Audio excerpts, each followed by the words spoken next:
తెలుసుకోవడానికి మన ముందున్నారు. ఫస్ట్ మనం ఒకసారి అధికార ప్రతినిధి తెలంగాణ అధికార ప్రతినిధి సెక్రటరీ అయినటువంటి స్వాముల్ కార్తిక్ గారి దగ్గర వెళ్దాం. కార్తిక్ గారు, ప్రస్తుతం ఎన్నడూ లేని విధంగా ఈరోజు రాష్ట్రంలో తెలంగాణ ఇన్ఛార్జ్ అయినటువంటి మీనాక్షి నటరాజన్ పాదయాత్ర చేయడానికి పూనుకున్న విషయంలో మీరు దీన్ని ఎలా విశ్లేషిస్తారు? దేనికి ఈ సంకేతం ఎలా మీరు ఈ ప్రజలకు చెప్పబోతున్నారు?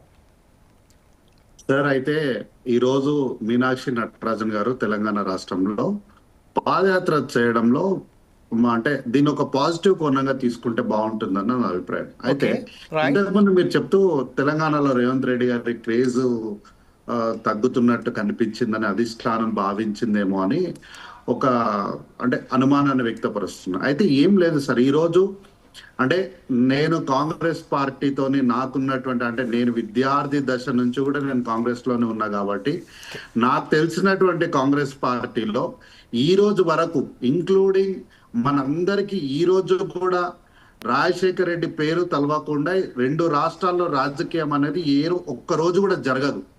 ఏదో ఒక మూలన రాజశేఖర రెడ్డి గారి పేరు తలుచుకుంటూనే మనం రాజకీయం చేయాలి.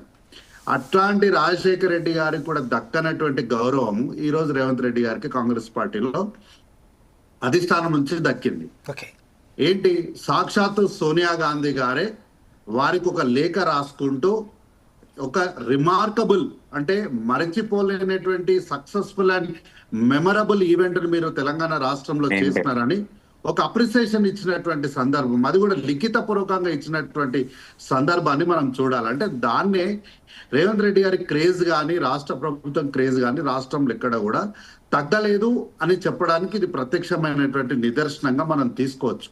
అయితే ఏ రోజు కూడా అంటే దాదాపు 60 సంవత్సరాలు కాంగ్రెస్ పార్టీ దేశాన్ని పరిపాలిస్తే ఎన్నో దశాబ్దాలు ఎన్నో రాష్ట్రాల్లో కాంగ్రెస్ పార్టీ అధికారంలో ఉన్నప్పుడు నార్మల్ గా నానుడి ఏంది, ఇన్ఛార్జ్లు అనే వాళ్ళు వస్తారు, ఇక్కడ ఉన్నటువంటి ఏవో కొన్ని సందర్భాలని వాళ్ళు పర్యవేక్షిస్తారు, వెళ్ళిపోతారు అని నార్మల్ గా ఒక వాదన అనేది రాష్ట్రాల్లో ముఖ్యంగా తెలుగు రాష్ట్రాల్లో ఉంది.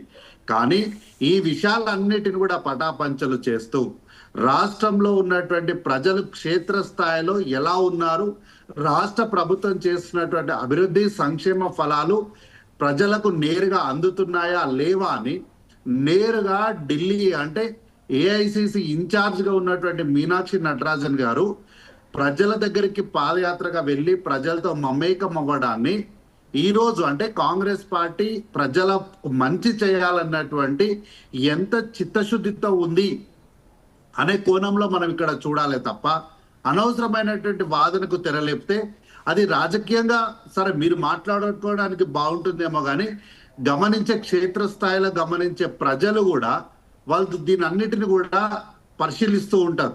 కాబట్టి ఏంటంటే ఇది ఒక మంచి పరిణామం, అంటే ఇది ఒక కొత్త ఇనిషియేషన్.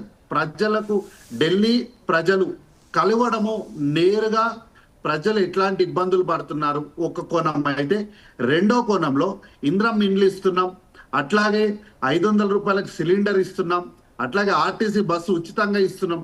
వీటన్నిటిపైన క్షేత్రస్థాయిలో వెళ్ళి వారికి సమీక్ష చేయడం వల్ల ప్రజలు ఇంకా ఏం కోరుకుంటున్నారు, వారికి ఇంకా మనం మంచిగా ఏ విధంగా చేయాలని తెలుసుకోవడానికి కాంగ్రెస్ పార్టీ ఒక ప్రయత్నం చేస్తుంది. అట్లాగే మీనాక్షి నటరాజన్ గారు స్వయంగా వారే రాజీవ్ గాంధీ గ్రామీణ సంఘటన ఈ కార్యక్రమం అంటే ఈ యొక్క డిపార్ట్మెంట్ కి వారే చైర్మన్ కాబట్టి క్షేత్రస్థాయిలో ఉన్నటువంటి గ్రామాల్లో ఉన్నటువంటి ప్రజలకు కాంగ్రెస్ పార్టీ చేసినటువంటి 2 లక్షల రుణమాఫీకి సంబంధించినటువంటి ప్రభావం ఏ విధంగా ఉంది, అట్లాగే రైతులకు ఇస్తున్నటువంటి 500 రూపాయల బోనస్ యొక్క సత్ఫలితాలు ఎలా ఉన్నాయి, వీటన్నిటిని కూడా మనం క్రోడీకరించుకొని దీన్ని ఢిల్లీకి చేరవేయడం వల్ల, అందుకే మొన్న రేవంత్ రెడ్డి గారు ఢిల్లీలో మాట్లాడుకుంటూ 2029లో జరిగే ఎన్నికలకు ఇట్స్ అన్ రేర్ మోడల్ అని ఒక సందర్భాన్ని మాట్లాడినారు. సో మన రాష్ట్రం ఈ దేశానికి తలమానికంగా కాబోతుంది